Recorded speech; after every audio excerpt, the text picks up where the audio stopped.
Welcome to First Strike here on VSiN. I'm your host, Dave Ross, coming to you from Circa Sportsbook in fabulous Las Vegas, Nevada. Going to have Lou Finocchiaro, Jordan Sherwood, Dan Vreeland, and Reed Kuhn to round out our great crew each and every week here on First Strike. We're going to look ahead to Merab Dvalishvili against Petr Yan. Should be a really highly anticipated main event this weekend. But we do have to look back at UFC 285 that just ended on Saturday night, and wow, what a night it was. Of course, the return of the GOAT, Jon Jones. We mentioned it all week last week on First Strike. Really hard to fade a guy of Jon Jones's caliber, even though we hadn't seen him at heavyweight, didn't know what he'd look like. People were kind of making jokes about the weight. Boy, did he look great in getting a quick stoppage of Cyril Gane in the very first round. And maybe the shocker of all shockers came in the flyweight title bout, as we have the first Mexican-born women's champion now in the UFC in Alexa Grasso, as she defeats the Bullet Valentina Shevchenko. That fight closed with Shevchenko minus 1,000 here in Las Vegas. It is technically the biggest upset we've seen in women's championship history. So congratulations to everybody that had Alexa Grasso last Saturday night. Let's bring in the aforementioned Lou Finocchiaro. You can follow Lou as I do at Gamblou. He is the host of the Bout Business podcast. And Lou, boy, I saw it coming with John. I did not see it coming with Grasso. How do you summarize what you saw at UFC 285? I look at things a little differently. We'll get to performance, but I saw 13-1, 13 favorites and one underdog. That's what I saw.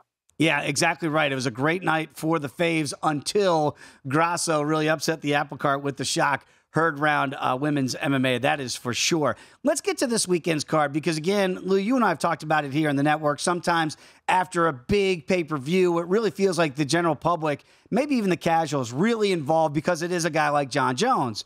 You can really have some opportunities this week on a quote-unquote smaller card like we have, but it's a really deep card all of a sudden with the addition of Nikita Krylov against Ryan Spann, a main event fight we were supposed to see a couple weeks ago. That's now a catchweight at 215. You got the battle of the Alexanders, Volkov against Romanov here, and then, of course, Petr Yan against Merab Dvalishvili.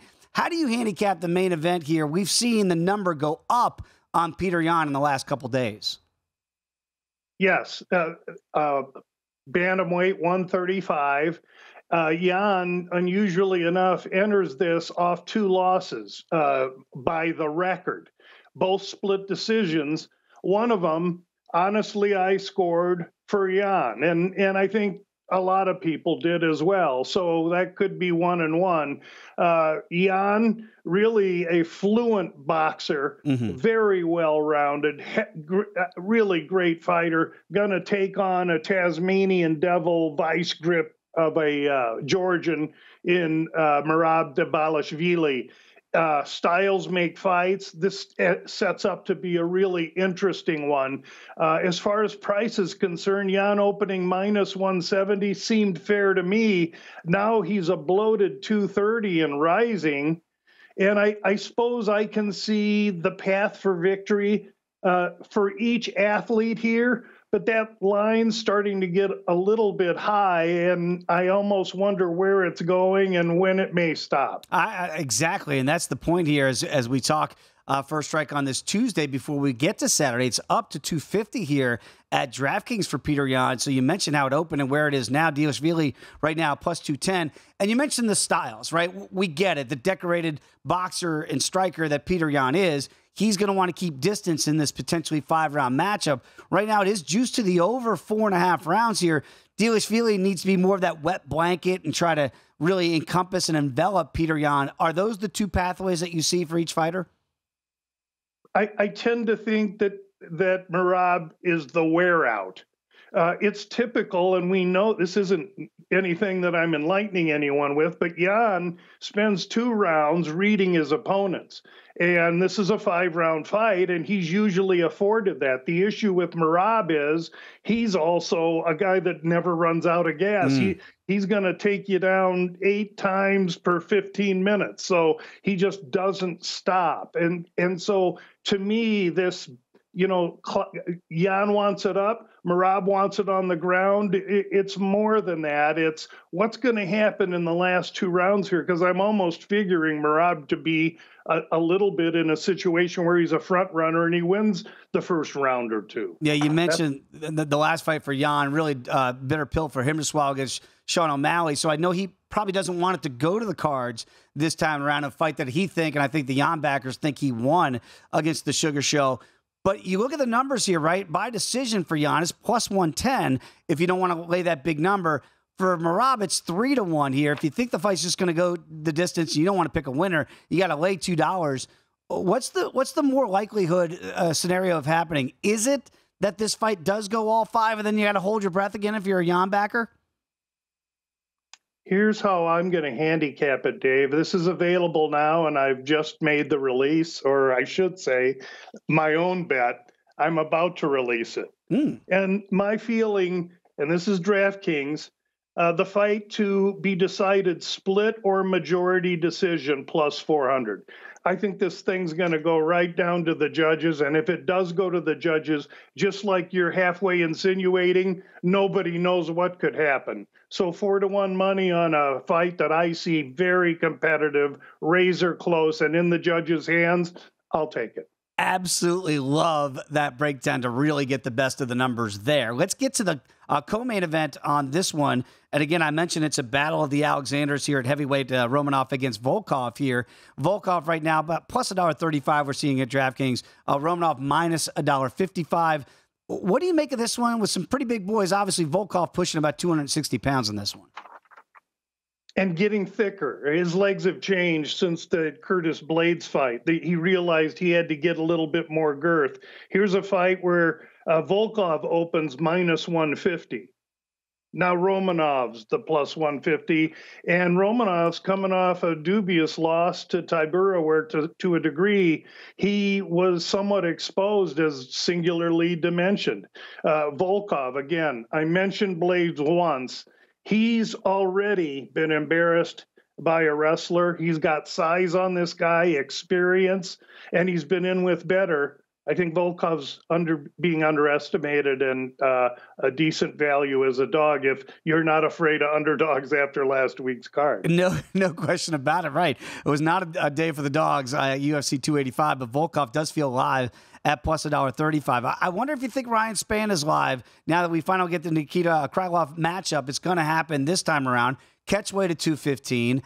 How do you make for a fight that was supposed to happen a couple weeks ago, doesn't, but now you get Nikita back and healthy? Remember, he had a stomach bug, I believe it was the night of the fight, so that main event was canceled. We saw the emotion from Spann in his camp. He was literally in tears about how hard his camp had worked for him to get ready.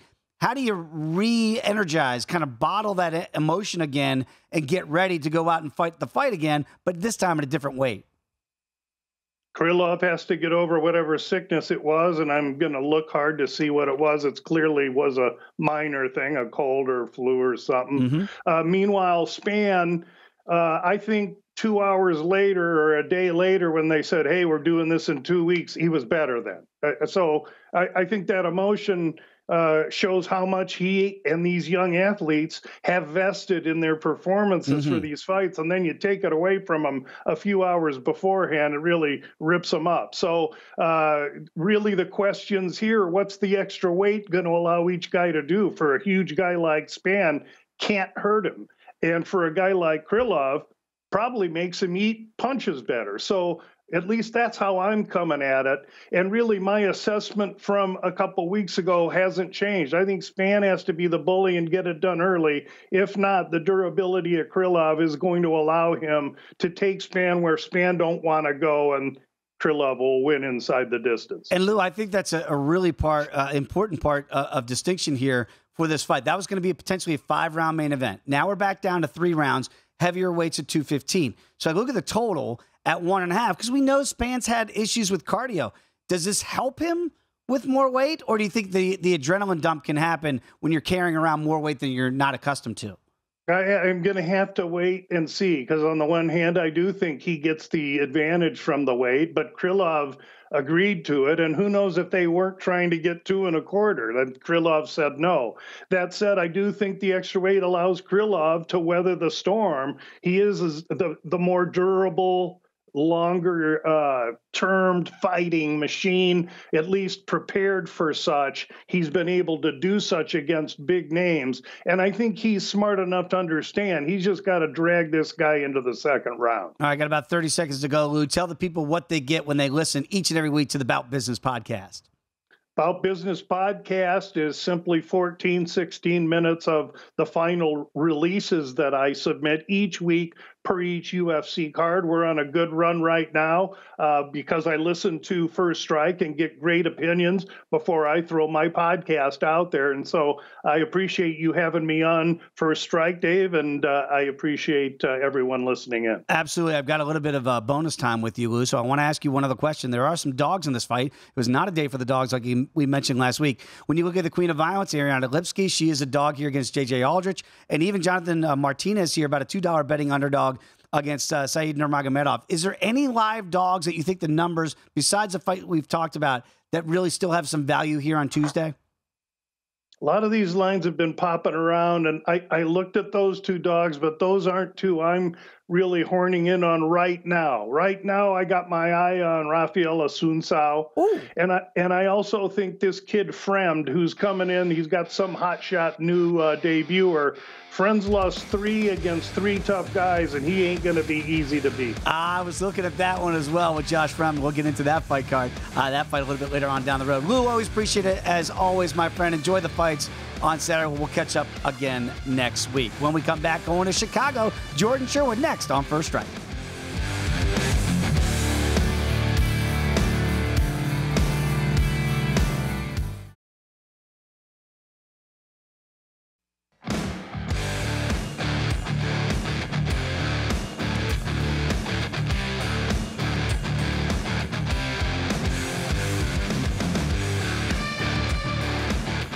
DraftKings Sportsbook is giving you plenty of ways to bet the UFC. Download the DraftKings Sportsbook app. You're going to be able to bet on more than just the main event. DraftKings has great odds on fight lines, total rounds, and futures for all MMA events. Eligibility restrictions to apply. See DraftKings.com/sportsbook for all the terms and conditions. Always love going out to the great city of Chicago this time every week on First Strike. Of course, he is Jordan Sherwood. You can follow him at Wood on ESPN 1000, the host of the unnamed MMA podcast. Jordan Sherwood, always great to catch up with you, my friend. Before we get into this week's card, okay, I was all over John Jones. That was easy money. Did you see the Bullet being upset in now what is closed as the biggest upset in women's MMA championship history? She closed here in Vegas, Jordan, minus 1,000. Yeah, shocking. Shocking that we saw that, because I thought Valentina Shevchenko was going to bounce back to the champion of old against Talia, after her split decision victory over Talia Santos. Mm-hmm. I didn't think Grasso was going to pose too much of a threat on the feet or, on the ground. But look, credit where credit's due, and that's why this sport is so awesome. Anything could happen. A live dog like Grasso was leading into the 4th round, a miraculous submission. If anybody caught that prop, good for you. I think your year is set from an MMA standpoint. And look, it's going to make it for an interesting handicap on that rematch, because I do believe we're going to get an immediate rematch because Shevchenko is such a dominating champion. Yeah, one of our directors here, Jeremy Wingle, does great work. He had Grasso winning the fight, and he had Jones via sub. Pretty good day to cash those tickets. Very, very good day. Jordan, let's get to this week's card. Again, when I look at the Krylov fight now, back on with Ryan Spann. This is supposed to be a main event 2 weeks ago. Of course, gets canceled because Nikita comes down sick on fight night. We don't really know exactly what that was. And now we're going to have this catchweight fight, not at 5 rounds, but 3 rounds here. And they're going to fight at 215 pounds. How do you judge that into your handicapping? Know now that it's a different weight that they're going to fight at. And again, we don't know what the illness was, but we did see the emotional toll it took on Spann having that fight canceled, and now it's rebooked. Yeah, I mean, when it was scheduled to take place 2 weeks ago, I had Krylov winning the fight. I liked him at the money line at $1.70, and I also liked the under, but I was safeguarding myself at 2.5 as opposed to 1.5. Both of the things that are taking place now, the catchweight fight at 215, and the fact we don't have much information about Krylov and that illness, actually carries me a little bit more weight to favor Ryan Spann because it's not a 5-round fight. It's 3. He doesn't have to worry about a grueling weight cut two times in the span of 21 days. And I think that, again, not knowing what Krylov had to deal with it, what's he going to be like come fight night? So I'm not as confident as I was in the Krylov money line. I'm still confident in the under. I still believe that both of these guys are finishers. Ryan Spann is either going to take advantage of the additional weight and get Krylov out of there early inside the distance, or Krylov maybe survives for a round and then gets this fight to the ground where he'll have a decisive advantage and get Ryan Spann out of there. So I guess my answer is that I'm still confident in the under taking place, but not as confident as Krylov because there's so many uncertainties about his condition leading into Saturday. Yeah, you see that total rounds prop there stuck at 1.5. So the under right now juiced to minus $1.35. The over, if you think you can get over that 2.5 minute mark there of round number 2, would be plus money at plus $1.05. If you think it's going to go to the decision, plus 330. You don't have to pick a winner. Can this thing go 15 minutes? Kind of tells you out here in Las Vegas, they don't think that is going to happen. Let's get to the battle of Alex here in the heavyweight division. And this line has kind of flipped in the last week or so here from Volkov being the favorite now to being the underdog against Romanov here. And you can get Volkov at plus $1.35 where we stand. What do you make of that price change here with Romanov now being a solid minus $1.55 betting favorite? I think people are remembering that Alexander Romanov was a big-time prospect coming into the UFC, unbeaten. Stumbled, obviously, his last time out against Marcin Tybura. And we know that Marcin Tybura has been around the UFC for quite a while, and he's one of the upper top 10, top 15 heavyweights. So all these guys do stumble at some point, and that was Romanov. But I think now you think about it, Romanov hasn't really struggled with guys on the feet and has taken people down when he's wanted to. And Alexander Volkov has succumbed to takedowns all the time. We've seen it even in fights against like Derek Lewis, Curtis Blades. Guys get him to the ground and they keep him there. Volkov obviously will have the reach advantage. He's a tremendous heavyweight from a size standpoint and a length. But I think that Romanov should be handicapped as a favorite because he's not going to beat around the bush. He's going to get this fight to the ground. And look, it's juiced to the over. People are expecting it to carry on into the later rounds. So that's the type of fight that favors Romanov.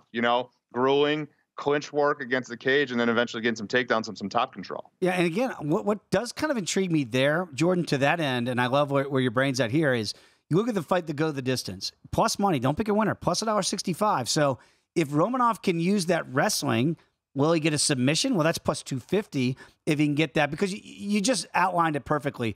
Volkov, you go back to the Derek Lewis fight. He wants to stand, trade, use his height, his reach advantage, and he's got a distinct reach advantage here, and maybe go towards a decision victory. Romanov, on the other side, has got to shoot. He's got to take the fight down to the ground. That kind of lends me to get to that over 1.5 and maybe take a stab at that. It does hit the cards at plus money.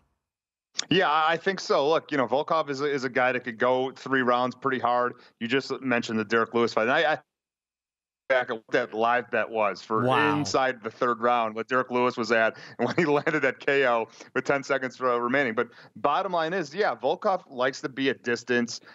He certainly can go 3 rounds. And Romanov, too. Romanov, despite, being King Kong and coming in with not the best body type at times, can go hard for 3 rounds. I'll be very curious to see what he looks like on Friday at the weigh-ins. If he looks conditioned, if he looks in weight, and is it expecting to be a 3-round grueling matchup. But I think I like Romanov here on a Tuesday. I think he's the rightful favorite, and I like the over at 1.5 for sure. Something you don't normally see, the KO prop for each fighter, KO, TKO, or DQ, both 3-1. So very interesting, both of those on the level. For the sub, of course, Romanov plus 250. Volkov, not likely, 20-1 there as the extreme long shot to get a sub. Let's get to the main event, because I am intrigued by it. And again, I get it with Petr Yan, and we know what a decorated striker he is. He's lost his last 2 decisions. You can make an argument he should have won both of those on the card. I'm sure that the Sean O'Malley decision still sticks in his craw here. But now he does have 4 L's in that column, the same as Dvalishvili here. I'm surprised that Jan is getting bet up. Are you surprised? Because now it's 250 here at DraftKings as we stand on a Tuesday. Yeah, I am. I am, because I mean, I no credit, where Petr Yan's at. I mean, he's an outstanding fighter, and obviously, could be a champion in this weight class. But the combination of what we've seen and how evolved Merab Dvalishvili has become, standing and also with his relentless takedowns, and Petr Yan was controlled at times in that second Aljamain Sterling fight, because of the wrestling, because of the athleticism, and certainly Merab doesn't have the athleticism that the champion in the bantamweight division has, but he's got probably more cardio and better takedown aggressiveness. And oh, by the way, he's the training partner of Aljamain Sterling, so it's another camp for Sarah Longo that's preparing for Yan and preparing for Dvalishvili. And a guy that could go hard for 5 rounds, could go crazy for 5 rounds. I'm sure Merab doesn't want to mess around on the feet with Yan, because Yan is that lethal, has that lethal striking. He could carry power into the later rounds. But just the pace that Dvalishvili is going to bring in, at 2-1 right now as a straight up money line underdog, I think he's definitely worth a look, because I think this is a guy that could be fighting for a championship. Maybe next. Maybe he meets Sean O'Malley if O'Malley's successful over Aljamain Sterling, because that would be an intriguing matchup for sure. You just stole my last question. That's exactly what I wanted. Are we looking at the winner here jumps right back to a title shot, and maybe the loser for the championship gets the loser of this, right? We can almost see like a Final Four scenario.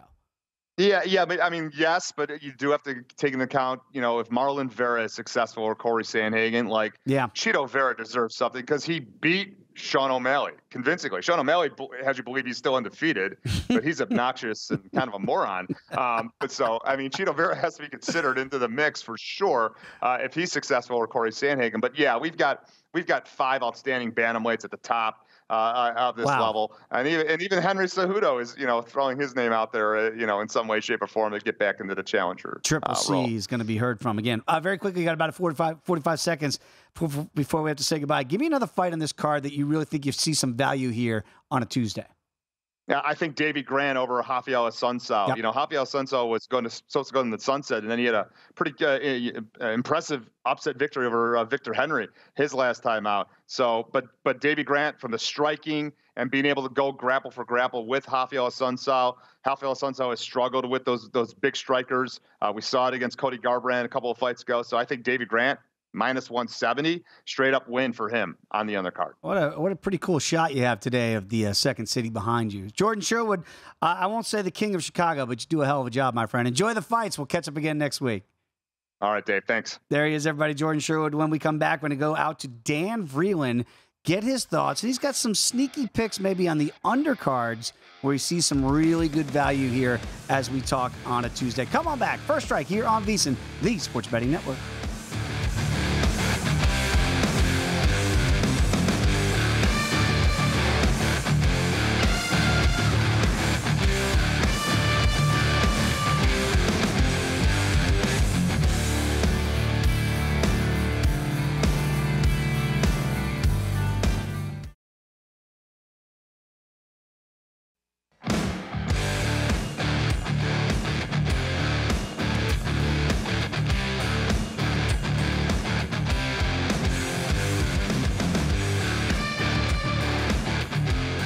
Start your morning with VSiN Daily Morning Bets. Josh Applebaum gives you every piece of info you need to be ready for betting the day's biggest games in just 15 minutes. He discusses line movements, injuries, and what you need to be looking at before you make those bets. So make the VSiN Daily Morning Bets podcast part of your morning routine.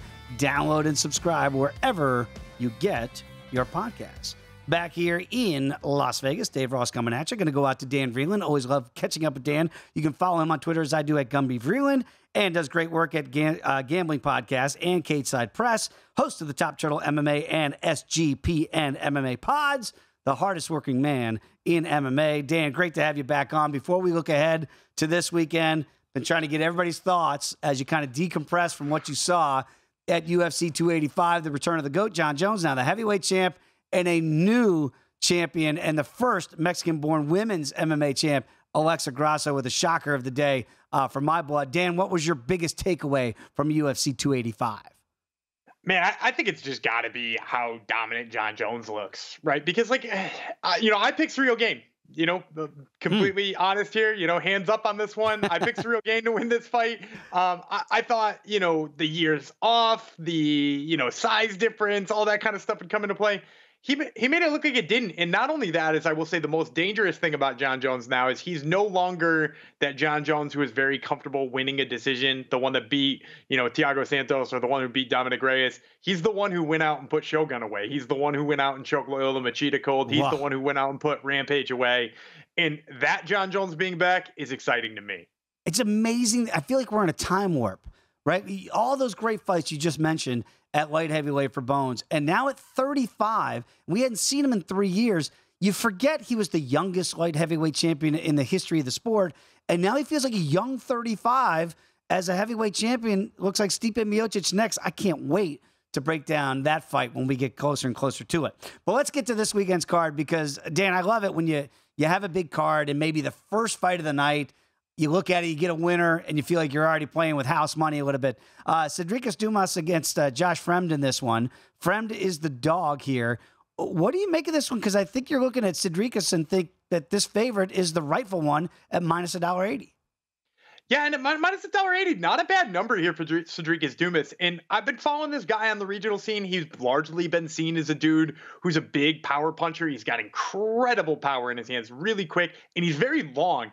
And that's really why I think I'm fading Josh Fremd in this fight, because not only is he coming off of a couple of losses, not only does he not particularly love to strike, but he's in there against a guy who, for the first time ever, is going to match his length. Josh Fremd is naturally a very long middleweight. He's going to be fighting a guy with a reach advantage over him for the first time in the UFC. I think that's trouble for him. And in addition to that, in his Contender Series fight, we saw Cedric Dumas sort of deal with some of the grappling, and man, did he look good there too. So even if Fremd were to get inside and start to grapple, I think Dumas has got a lot of backup plan there as well. I think the reach advantage is going to play a big factor here. I love the negative 180 money line. All right, let's stay on the undercard here. And whenever I see Carl Williams, I'm old. So it goes back to Carl the Truth Williams, who used to fight for the heavyweight championship. Didn't work out very well against Mike Tyson back in the day. This version of Carl Williams is over a $2 betting favorite in the heavyweight division. Do you think that he should be priced accordingly?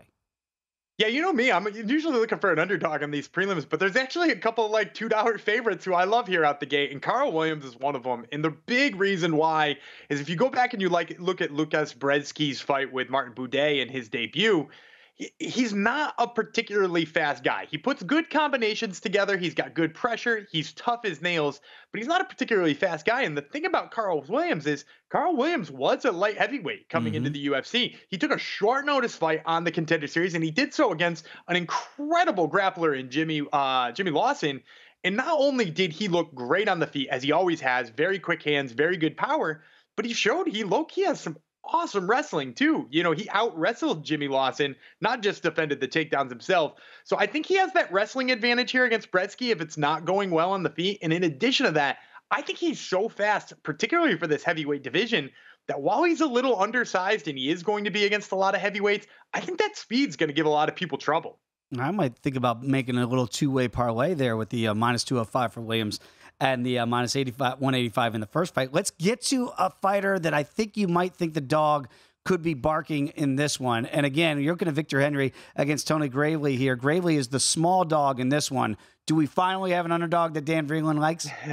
It's wild that we had to wait 3 fights, right? But no, I do really like Tony Gravely. I think low-key Tony Gravely gets slept on for having a couple of fights where he tired out and wound up not finishing his opponent and wound up paying the price. The Nate Maness fight sticks out for me. He had Maness in all kinds of trouble in round 1, was completely gassed out for round 2 and wasn't able to finish it and wound up getting finished in return. And the thing I think people don't know is he's got such a huge wrestling advantage. He is really great in the grappling department. And unless somebody can stuff his wrestling, they really wind up in a bad place for a lot of the fight here. I'm pretty sure that he's not going to be able to put Victor Henry away. Henry's super tough, but I do think Henry has the potential of spending 2 rounds here on his back.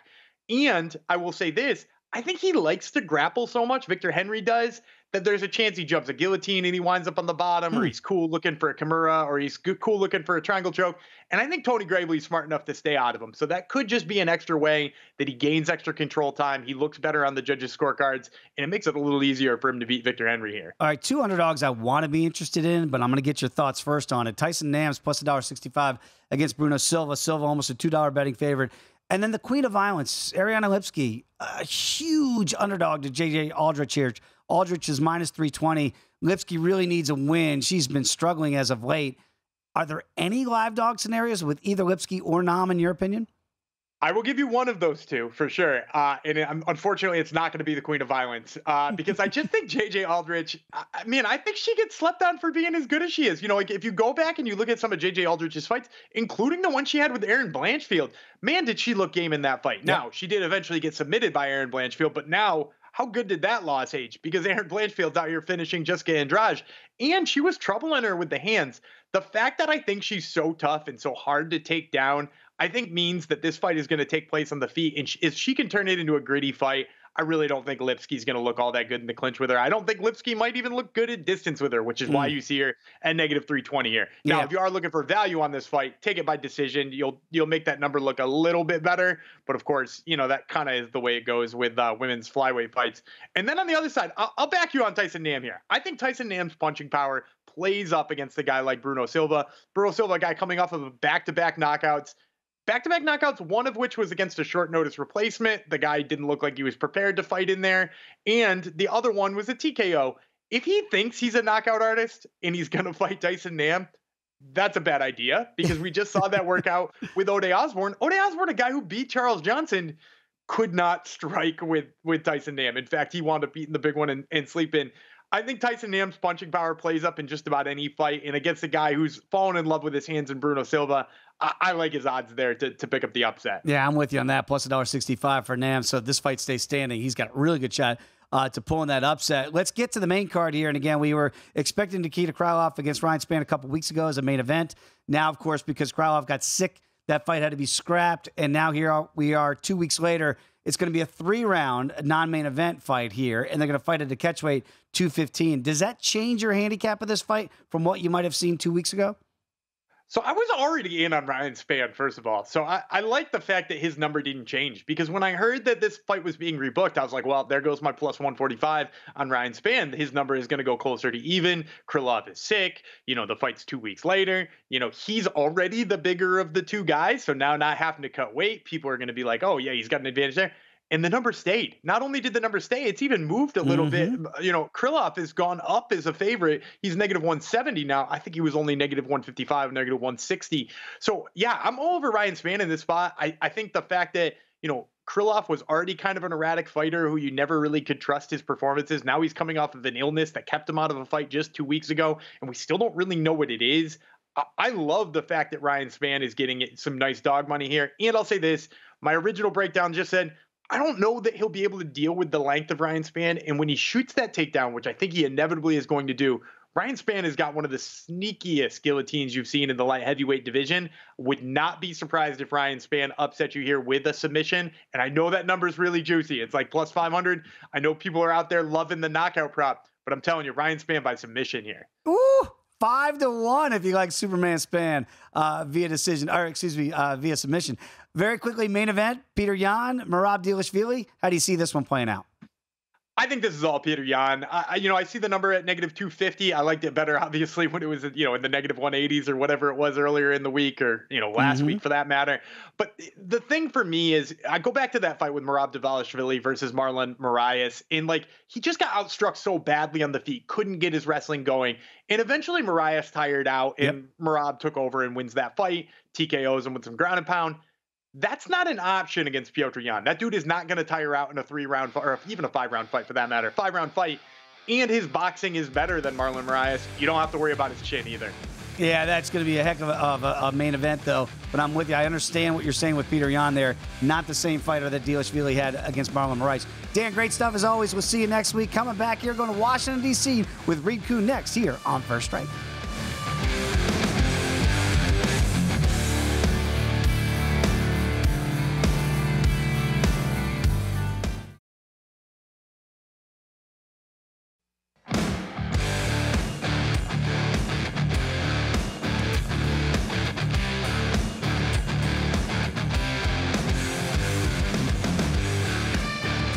Continuing First Strike here on VSiN. Time to go out to Washington, D.C. to catch up with the one and only Reed Kuhn. You can follow Reed as I do at Fightnomics. He's the author of a book of the same name, Fightnomics. And boy, the data was out in full effect last week at UFC 285. Reed, a really, really profitable night. Hopefully everybody was able to watch you last week here in the program.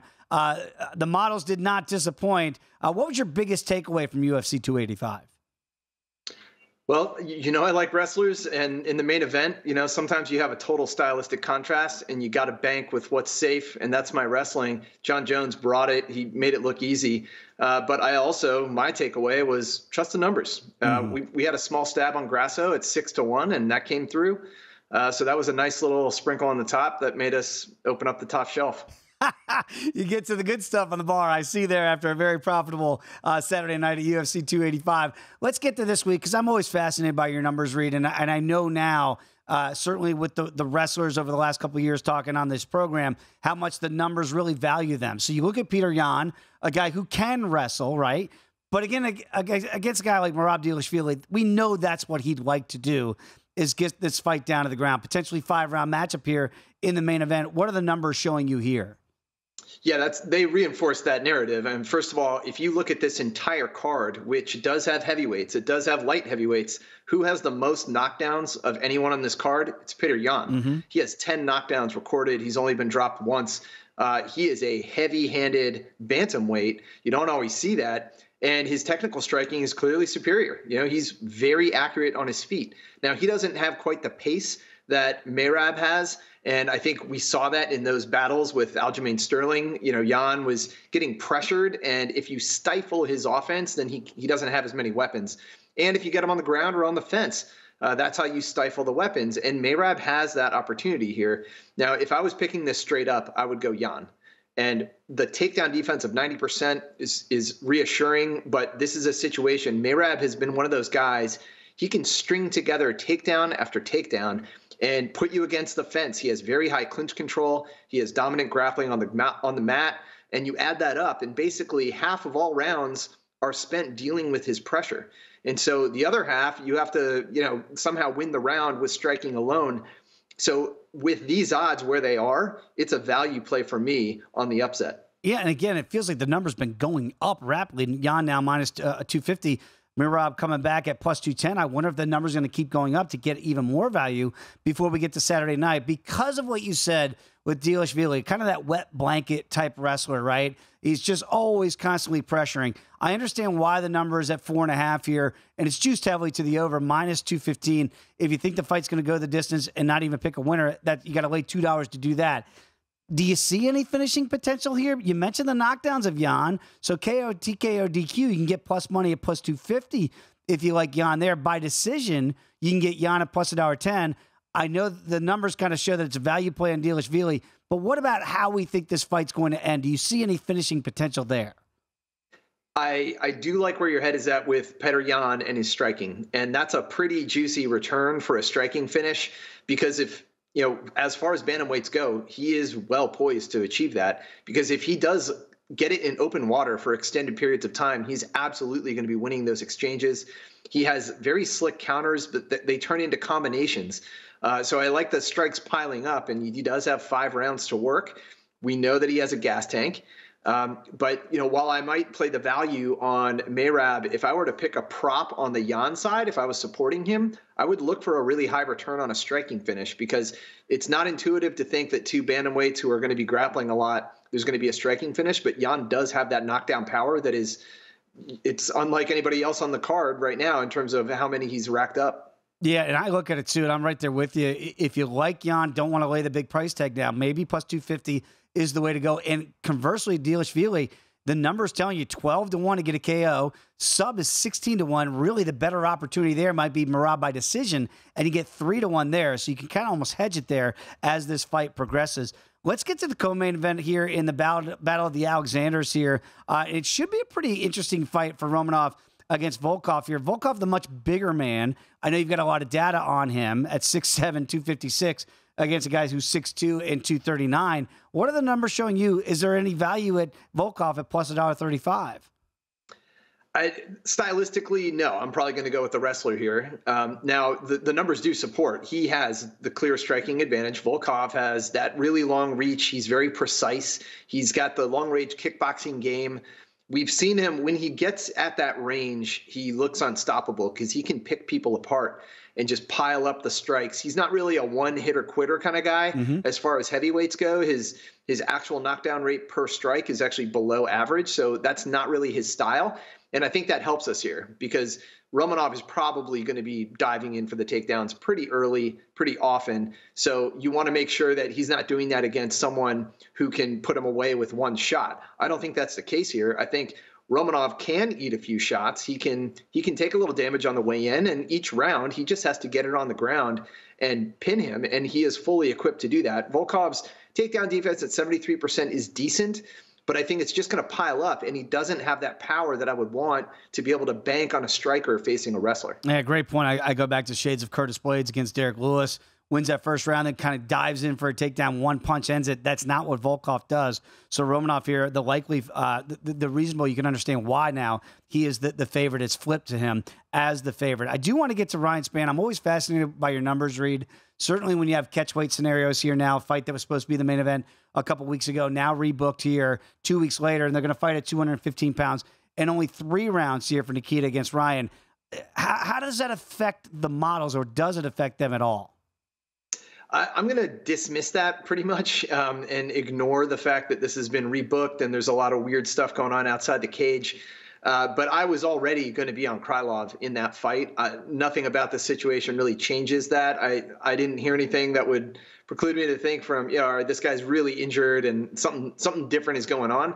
I'm still going to be on Krylov again, and it's the story of the grappling. Now, it does concern me. He's a little sloppy on the feet. He eats some punches, and you can't really do that at light heavyweight for very long. Spann does have that, one-punch knockdown power that we were just talking about, a heavyweight who does not. That is a concern. This is not a fight that anybody is expecting to go the distance, but I do think it's going to be Krylov on the ground, and I think it's going to be his grappling and his submissions that actually get a finish here. Okay, that's fascinating because, again, what's changed now, because it's 5 to 3 rounds potentially here, we know that Ryan Spann probably is not the type of guy that wants to go deep into the night, right? So he'd like to get this done if the upset's going to happen earlier. The total rounds prop here, you can get plus money over a round and a half, plus $1.05. But you mentioned Krylov here by submission. That's plus 215. Is that the better way to go, or do you think that eventually Spann's going to tire, and so instead of playing Krylov and laying, the minus $1.70, $1.80, you can get that plus money at a sub at plus 215? I like the sub angle here. Krylov is pretty crafty with those. We've seen him do a lot of different types of submissions, and that's something I look for. It's not in the numbers, it's really about quantity and how often they can get a submission in. But in his case, I like diversity of submissions, and it just shows that he has that finishing instinct. And, that gives him more options as the fight goes on. Yeah, so maybe potentially if that's a way to go, because, again, we know Spann seems like he's got some cardio issues later on in the fight. So if you think that maybe Krylov can get him down to the mat, maybe get that sub, you can turn that negative into a positive, plus 215. All right, Reed, let's go down the card a little bit. In one of the ladies' fights that I'm really intrigued by, J.J. Aldrich, a huge favorite against Ariana Lipski here. We know Lipski's been struggling here recently in the UFC. What are the numbers showing you on two fighters that appear to be heading in opposite directions? Yeah, this is one of those ones where I'm looking at the numbers and the line is divergent, but the numbers are very even. And so when I see that, I usually, you take the plus money and you look for the value on the underdog. So as with Petr Yan, probabilistically, I think he's going to win, but only just barely. And when that price is 2-1, that's just out of whack for me. So I got to take the value play, just like I did with Alexa Grasso. Mm-hmm. And this is another situation where I see it as closer to a coin flip than the odds suggest. And the odds they keep going. I mean, I ran this and Lipski was, barely 200 plus 240, and now she's pushing plus 300. She used to be pretty vicious, and I don't know what we lost during that period of time, but there is still a killer instinct with Lipski, and I like to watch her fight. She's got that, she looks like the queen from the TV show Visitor. That's what I always think of when I see her. So she's like a reptile underneath, and she's ready to kill. So I think there's some potential here. Again, coin flip fight. if you look for enough of those and you get enough value on the return on the upset, it's going to pay off in the long run. Yeah, I'm right there with you. I see that number and I keep going, what am I missing in this fight? I get Aldrich and the pedigree she has now, but Queen of Violence at plus 265 with the number going up. I think you're right on. Feels like a value play to me. Hey, Reed, we really appreciate your insight each and every week here on First Strike. Enjoy the fights. We'll catch up again next week. All right, there he is, everybody. Reed Kuhn. You can follow him on Twitter as I do, at Reed Kuhn. So, wow. Wrapping up a wild UFC 285, and then no rest for the weary here as we have a great main event with Merab Dvalishvili against Petr Yan. Enjoy the fights. We'll see you next week right here. First Strike on VSiN, the Sports Betting Network.